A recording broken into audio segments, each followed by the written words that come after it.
Hey friends, if you wish to prevent users from changing the date and time in Windows 11, then please watch this video. I will guide you through the procedure.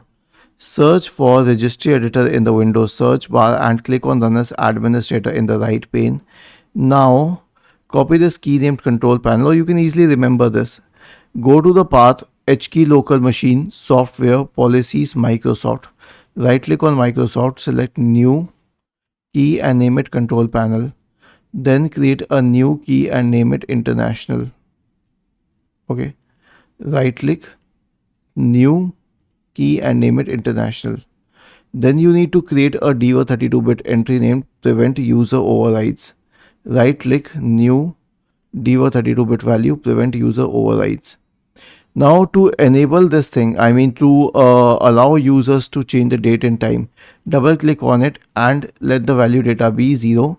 But if you wish to prevent them, then simply change it to 1 and hit enter. Okay, and this will do the job for you. And again, if you wish to enable them to use it once again, right click on it, modify, change it to 0, hit enter.